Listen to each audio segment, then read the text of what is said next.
faisait beau, les œufs poussaient dans le jardin ou dans les nids de poules. Bref, vous n'aviez pas le temps de surveiller l'actu. Pas de panique, nous l'avons fait pour vous. 1. La Russie frappe l'ouest de l'Ukraine. Au moins 7 personnes ont été tuées et 11 autres blessées dans de puissantes frappes russes.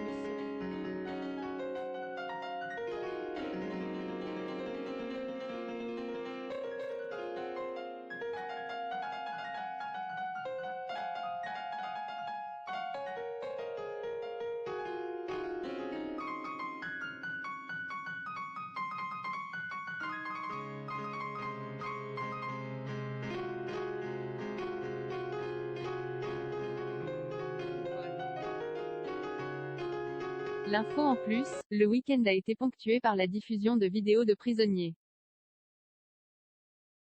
La télévision publique russe a diffusé lundi celle de 2 prisonniers, Sean Pinner et Aiden Aslin, réclamant d'être échangés contre Viktor Medvedchuk, un riche homme d'affaires ukrainien proche du président Vladimir Poutine. Les Ukrainiens ont, eux, diffusé une vidéo du dit Medvedchuk, demandant à être échangé contre les soldats et civils de la ville assiégée de Mariupol. 2. Dernière ligne droite pour la présidentielle. Un samedi en Eure-et-Loire a parlé de ruralité pour l'une, à Marseille sur le thème de l'environnement pour l'autre. Un dimanche pascal pour se reposer puis un lundi très chargé à alterner les plateaux TV et les bains de foule. Emmanuel Macron et Marine Le Pen ont ferraillé à distance en tentant de déstabiliser l'adversaire, avec en ligne de mire le débat très attendu de mercredi, aidés pour cela par leur lieutenant. Après un débat raté en 2017, où elle était fatiguée et maîtrisait mal ses dossiers, Marine Le Pen estime être mieux préparée. Elle va maintenant s'isoler pour peaufiner ce duel télévisé.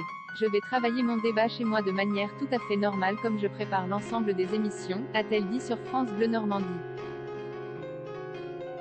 L'info en plus, à Paris et en région, près de 23 000 manifestants sont allés samedi dire non à l'extrême droite, sans pour autant soutenir Emmanuel Macron à 8 jours du second tour de la présidentielle 3. Violence en Suède. 40 personnes, 26 policiers et 14 civils, ont été blessés ce week-end en Suède, lors de violents affrontements entre les forces de l'ordre et des manifestants. Ces derniers protestent contre les rassemblements d'un groupuscule d'extrême droite qui souhaite brûler le Coran sur la place publique dans des rassemblements organisés dans des quartiers à forte population musulmane.